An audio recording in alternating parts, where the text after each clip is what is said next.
선행계획 세우실 때 부탁드릴 게 있습니다. 저희 반 어머니들 상담을 계속 하다, 저도 이거 끝나면 또 저희 반 어머니 또 방문 상담 있어서 또 가봐야 되는데, 그때마다 중3쯤 되고 그런 어머니들 오시면 하는 말이 있습니다. 우리 아이는 이과를 갈 건데, 수투까지는 중3 때 기본이라고 하던데, 이거 어떻게 되나요? 예. 제가 좀 자신있게 말씀드릴 수 있는 건요, 다른 학생들의 진도에 연연하지 마세요. 우리 아이가 수능을 잘 보는 걸 목표로 가시는 거지, 옆에 아이 따라가다가요, 가랭이 찢어집니다. 그래도 일단 선행계획 쓸 땐 옆에 아이들 신경 쓰지 않는 게 일단 우선이고요. 다음 두 번째는 그거예요. 뭐가 필요하냐면, 이렇게 생각하시는 분 계세요.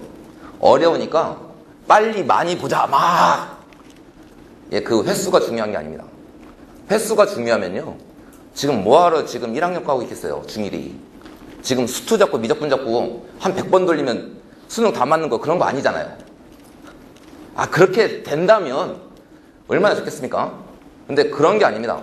횟수의 문제가 아니고요, 아이의 좀 공부하는 태도의 문제인데, 좀 작년 제가 가르쳤던 애 중에도 어떤 아이가 있냐면, 중3인데 시가를 한 번도 안 배웠어요. 그런데 겨울방학 때 시가 실력 점수로 좀 수업을 하는데, 그 아이가 한 번 처음 딱 배우는 거잖아요. 겨울방학 끝나고 시험을 보니, 저희가 매달 테스트를 보는데, 거기에서 혼자 다 맞고 있는. 그러니까 이게 횟수의 문제가 아니랍니다. 그래도 부탁드릴 건 뭐냐면요, 우리 아이 선행계획 세우실 때 여기가 문제예요. 어머니들이 또 제가 말씀드리면요, 여기서는 끄떡끄떡 하십니다. 저게 맞지. 근데 문 열고 딱 나가잖아요. 저 사람이 뭐래, 이렇게 바뀝니다. 이게 한두 번 하는 게 아니라서요. 일단 선행계획 세우실 땐요, 어머니들이 정말 냉철해지셔야 돼요. 근데 우리 아이가 또 한 명, 자녀가 한 명 이렇게 있으면 우리 아이는 되게 귀해 보이잖아요. 이걸 못 끊으시면요, 선행 나가실 때 매우 괴롭답니다. 그래서 부탁드릴 게 두 가지가 있는데요. 첫 번째는요, 과거의 기억을 잊으셨으면 좋겠습니다. 이게 언제까지 가냐면요, 과거의 기억이라 하면 초등학교예요. 왜 웃으세요? 초등학교 얘기 딱 하십니다. 그래서 과거를 가지고 현재 우리 아이를 판단하고 계세요. 우리 아이가요, 초등학교 때 다들 떨어지는 영재교육원에 혼자 붙어서요, 우리 아이는 수학을 잘해요. 그걸 지우셔야 됩니다. 그 이야기를 언제까지 하냐면 중3까지 하세요. 우리 아이는 영재원을 다녔어요, 수학 잘해요. 근데 현재 상황은 그렇지 않거든요. 그래서 이게 좀 되실까 모르겠는데, 아마 또 나가보시면요, 또 저한테 또 물어보시면 우리 아이가 또 영재원을 다녔는데요, 이 얘기 또 하십니다, 분명히. 그래서 일단 과거의 기억을 하나 지우시라, 이게 하나 있고요. 또 하나는 내신 점수가 우리 아이의 수학 실력이 아닙니다. 그러니까 저희가 어떤 것도 해봤냐면, 작년 1학기 중간고사는요, 레벨별로 학교별로 내신 성적을 쫙 조사해봤습니다. 근데 어떤 상태가 벌어지냐면, 좀 쉬운 학교들이 있어요. 여기서 뭐 동은중학교에서 몇몇 학교가 좀 쉬운데요, 그런 학교들은 내신 성적이요, 저희가 6레벨까지 있는데 1레벨부터 6레벨까지 아무 구별이 없답니다.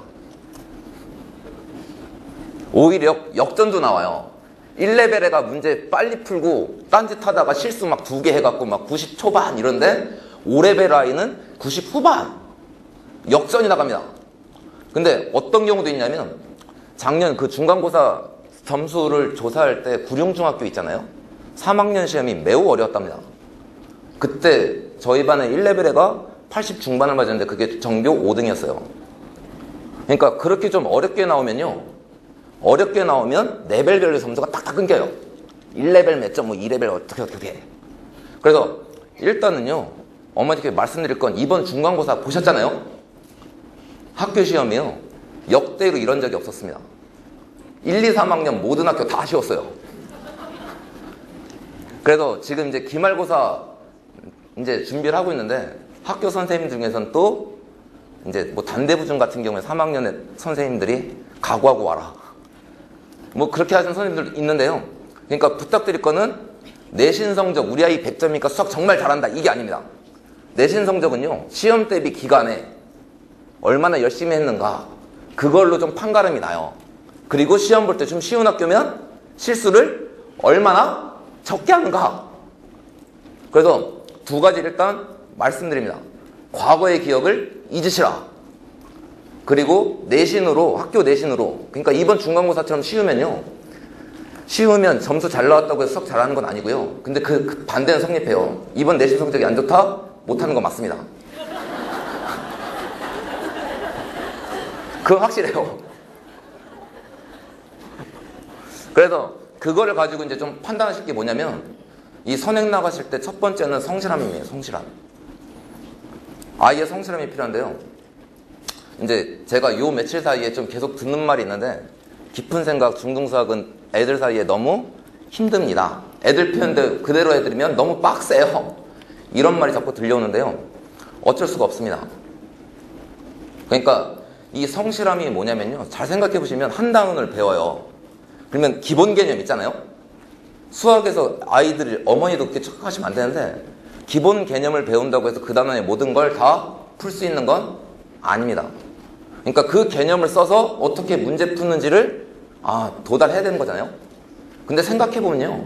한 단원의 문제가 유형이요. 대강 쪽에도 한 40개쯤 돼요. 적게 짜고도. 그럼 애들 연습하려면 거기다 3문제만 연습해도 120문제입니다. 근데 그게 저희가 이제 교재를 쓰는데 레벨별로 보면 위로 갈수록 문제가 어려워요. 그럼 연습해야 될 건 110개. 그 정도를 해야 뭔 시험을 보든 뭐든 해결이 납니다. 그래서 일단은 그 정도 과제를 수행 못 하잖아요. 어디 가서 또 우리 중1 어머니들이 특히 그러신데 초6 때는 숙제가 적다가 중1 가면 좀 많아지잖아요. 그때 하신 말이 있어요. 우리 아기가 너무 아직은 좀 어려서 그런 얘기들 또한 답답합니다. 뭐가 답답하냐면요. 수원을 보시는 거예요. 지금 애들 시험 대비 기간에 많이 가봐야 시험 범위가 2단원이에요. 그러면 연습할 문제가 한 단원에 50개만 잡아도 100유형이면 됩니다. 그쵸? 수원은요. 이거 혹시 아까 말씀 안 드렸는데 몇 단원인지 아세요? 16단원이에요. 그러면 반만 쪼개도 1학기 중간고사가 8단원입니다. 그럼 8단원에 한 단원당 40문제 잡으면 유형이 320개예요. 3개 연습하면 1000문제입니다. 그때 어떻게 감당하시려고? 그때도 우리 아이가 아직 어려서 이럴 수는 없잖아요. 그러니까 미리미리 그런 걸 감당시키지 않으시면요. 당장 중3 가서 선행 나갈 때도 문제가 생깁니다. 어떤 게 문제가 생기냐면 여기가 어렵다고 했잖아요. 어려운 이유가요. 아이가 생각하지 않으면 머릿속에 남는 게 없어요. 제가 맨날 말씀드린 게 있습니다. 저기에서 기본 과정을 하면요. 저도 떠먹일 수가 있습니다. 애 옆에 끼고 얘는 이거야 막 풀어. 거기까지는 돼요. 근데 심화 과정으로 들어가잖아요.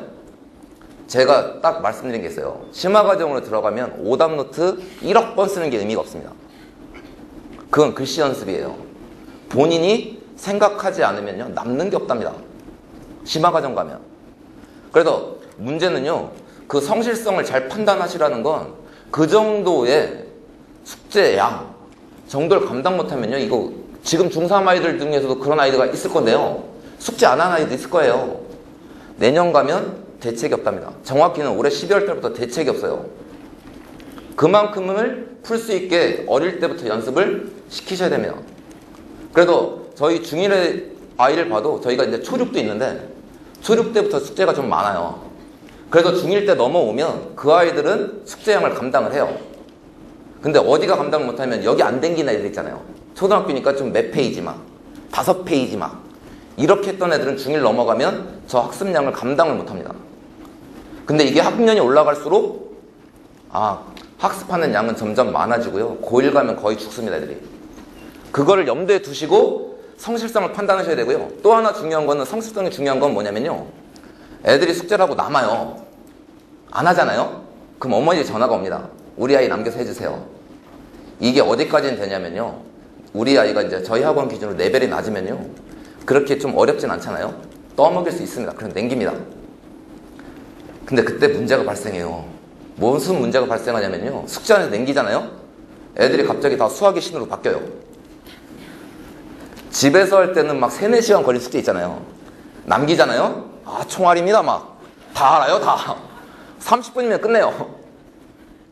그때 애들 머릿속에 남는 건 수학을 정리하는 게 아닙니다. 오로지 4글자입니다. 학원 탈출. 그 상태에서 아이가 남아서 숙제하는 게 머릿속에 얼마나 남을까? 별로 남지 않습니다. 그래서 선행을 나가실 때 제일 중요한 게 성실성이에요. 성실성을 판단하셔야 되고요. 다음 2번째는 뭘 판단하셔야 되냐면, 2번째는 아이의 의지입니다. 이게 좀 어디쯤 가면 이제 펼쳐지냐면, 이제 제가 주로 이제 1레벨 수업을 하는데, 그 아이들은 선행 나가면, 아, 당연히 하는 것이야. 그래서 열심히 합니다. 근데 이게 한 4레벨쯤 가잖아요. 아이들 태도가 바뀌어요. 이 어려운 걸, 학교 시험에 나오지도 않는 이걸 지금 나는 왜 배우는가? 그런 자세면요, 이게 선행이 많이 나간다고 해서 아이 머릿속에 들어가지는 않습니다. 그러니까 그걸 좀 판단하셔야 되고요. 다음 3번째가 맨 마지막이 수학적 감이에요. 수학적 자질. 이게 3번째인 이유가 있습니다. 그러니까 실제로 가르쳐보면요, 1레벨 아이들도 가르쳐보면 감이 좋은 애가 있고 나쁜 애가 있어요. 그럼 감이 나쁜 애는 그러면 죽어야 되는가? 죽을 순 없잖아요. 근데 그 아이들 보면요, 뭐가 있냐면 성실성이 있잖아요. 극복이 돼요. 그래서 저희 반 지금 수업을 할 때도 애들한테 맨날 하는 말이 있습니다. 고등학교 이제 1레벨이니까 이제 지금 요기시마까지 끝났는데요, 1레벨은. 그때마다 하는 게 뭐냐면, 수학은, 고등학교 수학은 머리로 하는 게 아니다. 엉덩이로 하는 거다. 그런 말씀들 한 번씩 다 들어보셨죠? 예, 그게 관건입니다. 그래서 좀 감각이 모자라도요, 아이가 정말 성실하다면 따라갈 수 있답니다. 그래서 항상 얘기 드리는 아이가 한 명 있는데, 매우 극단적인 예예요. 어머니들이 과연 저런 아이가 현실 속에 존재하는 아이가 맞나 싶을 정도의 아이인데요. 그 아이가 6학년 때 처음 왔습니다. 6학년 여름방학 때 처음 왔는데, 그때는 맨 마지막 레벨이에요. 그럼 잘 못하겠잖아요. 근데 걔가 극단적으로 성실해요. 6학년 때부터 숙제를 안 하면 잠을 안 자요. 밤을 새서까지 갑니다. 근데 3학년쯤 되니까 1레벨까지 올라가요. 근데 걔가 1레벨에서 감을 따져보면 제일 낮아요. 성실성을 극복합니다. 그럼 여기서 드는 의문, 그럼 고등학교 가서 어떻게 됐을까요? 걔가 이과 선택했을까요? 문과 선택했을까요? 예, 이과 선택했습니다. 그래서 이과 선택해서 어떻게 됐냐면요, 그 성실성 하나로 내신하고 모의고사하고 계속 1등급이에요. 그래서 다른 걸 하고 있어요. 과학 같은 거. 그러니까 거기 순서 보이시죠? 왜 3번이 수학적 자질이 마지막인가? 일단은 성실만 하면요, 뭐든지 다 됩니다, 수학은. 근데 거기까지는 좀 힘든 부분이 있어요. 중3 과정까지는요, 아무리 성실해도 머리 좋은 놈을 따라하기는 좀 힘들어요. 근데 고등학교부터는 문제 푸는 양이 많아지니까 머리가 조금 좋다고 있으면요, 고등학교 내신부터 훅 망가집니다. 성실함이 짱이에요.